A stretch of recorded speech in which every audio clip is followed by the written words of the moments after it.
이 두 명국은 하나는 이렇게 부자 사주고요. 태생적부터 타고날 때부터 부자 사주고요.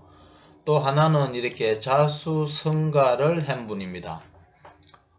여기 이제 자수성가를 한 분이고, 여기는 원형 타고날 때부터 이제 부자의 욕결을 갖춘 분인데요. 뭐가 다르냐면 얘는 어떤 부모의 도움을 받아가지고, 재물을 받아가지고 어떤 성취한 사람, 복이 있다고 이제 볼 수 있고요. 얘는 이제 스스로가, 개척해서, 타고날 때부터 두 분 다 부자 사주라는 건 정해졌지만, 여기는 부모의 덕을 받아가지고 부자로서 나아갔다면, 여기는 없는 것에서 타고나기는 부자로 타고났지만, 그렇게 된 건데요. 자, 여기를 부자 사주를 보게 되면 이 새가 거왕 하나밖에 안 해요. 약합니다. 그러나 일간이 있기 때문에 약하지 않죠. 새가 약하지 않는 가운데 연지가 나를 생해줘요. 그러면 이게 부자로 살 수 있거든요. 재물이 있는 사주란 말입니다. 요것만 보더라도. 그런데 단순하게 요 정도 되면 부자 사주로서는, 큰 부자 사주로서는 좀 부족한데, 모든 기운이 여기 다 몰려 있어요. 이 모든 기운이 여기 다 몰려 있다고요. 정인이에요. 그것도 정인이 가까이 있으면 더 이렇게 친근하게 있으면 더 길하거든요.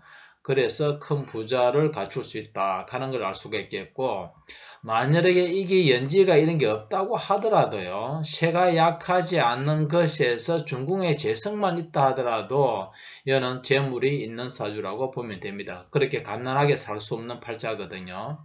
그래서 얘는 큰 부자의 욕격을 갖췄고, 특히 연지하고 연간이 이렇게 부모궁입니다. 그 부모가 삼합이 돼 가지고 나를 생해주니까 부모의 도움을 받는 가운데 더 크게 성취할 수 있는 명국이라는 걸 알 수가 있겠고요.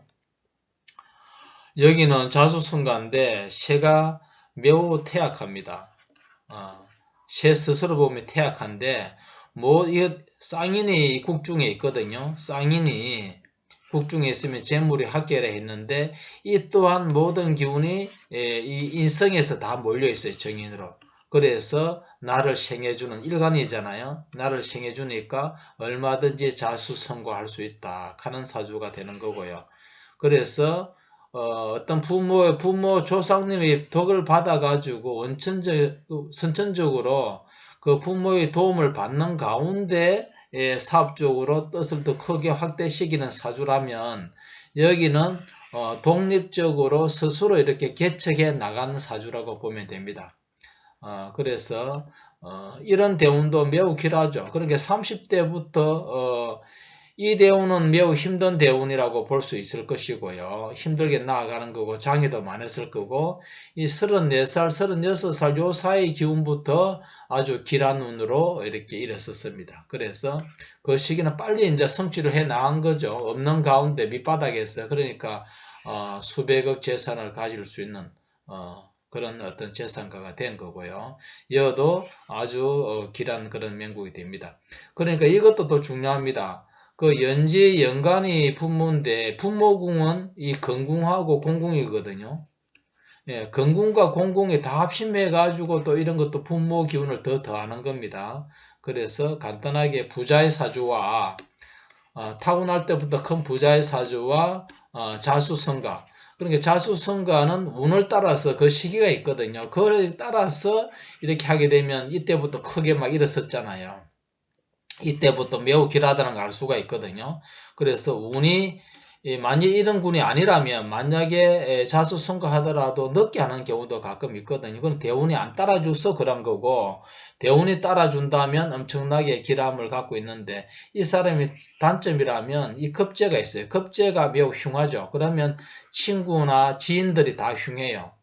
이런 사람 말을 듣고 어떤 걸 결정했다면 반드시 이득보다는 손실이 더 크다는 걸 아셔야 됩니다.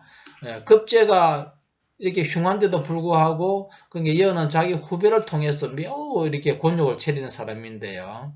자기 후배를 직장에 잘못 들앉아가지고 그 후배가 요직을 하니까 이 비리를 다 안단 말입니다. 세금 내는 거 등등. 그걸 갖다가 약점을 알고 자기 선배인 사장한테 이분한테 매우 이렇게 힘들게 하는 자를 수도 없고 내칠 수도 없고 그런 이 급제가 흉해서 그렇습니다. 급제가 흉한데도 불구하고 그 사람의 어떤 조언을 듣거나 그 말을 듣고 하게 되면 반드시 얻는 것보다 손실이 더 크다는 걸 아셔야 됩니다. 그리고 이러한 것도요, 이러한 결과가 일어나는 것은 부자로 살 수 있는 것은 어떤 것이든지 반드시 인과가 있어요. 원인이 있습니다.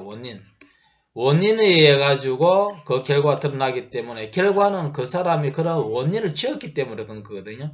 그래 성금과 복업을 지었기 때문에 선업을 지었기 때문에 부자로 보시하고 이런 거 많이 했겠죠. 예. 만약 악업을 짓게 되면 괴로움이 있다면 어떤 사람으로 괴로움이 있다면 반드시 악업을 지었기 때문에 그렇게 일어나지 선업을 지었는데 악업을 절대 일어날 수가 없습니다. 그래서 부자로 된 것은 반드시 이분들이 과거에 앞전의 시간에서 많이 베풀었다는 거죠. 그래서 뿌린 대로 거둔다는 그런 게 있어가지고 우연이라는 건 없습니다. 그래서 그리고 이 사주는 보게 되면 유금이 부인인데 부인의 성깔이 아주 보통 깐깐한 게 아니죠. 그러니까 좋게 보게 되면 아주 명확하고 분명한 기질을 갖고 있는데 나쁘게 보게 되면 되게 까칠하다는 것이 바로 여기 특징이고요. 여도 보게 되면 원래는 가정불사 사주가 돼요. 그래서 가정불사인데 가정을 이뤘다 하더라고요. 그러면 이런 사주는 이 가정불사 사주거든요. 그런 게 떨어지시려는 거예요. 항상 떨어지는 자녀들 자녀들 교육시킨다고 외국에 부인이 거기에 가 있고 부인이요. 그래서 항상 떨어져 사는 경우가 여기 해당되고 여도 자주 오시는 손님인데 여 말하려고 하면 좀 그렇지만 여기 홍염살에 얘도 있거든요. 연지 새나 일간에 홍염살이 있게 되면 그 뭐 일반적으로 여도 그런 것이 많죠. 돈이 있기 때문에 그런 게 아니고요. 부인 몰래 여성을 감춰두고 그렇게 내인녀를 두고 있는 그런 명국입니다. 그리고 홍염살이 이런 거는 남 모르게 그래요. 전혀 자기가 안 그런 척 하면서 그런 것이 홍염살의 특징이라는 걸 항상 유념해 주시기 바랍니다.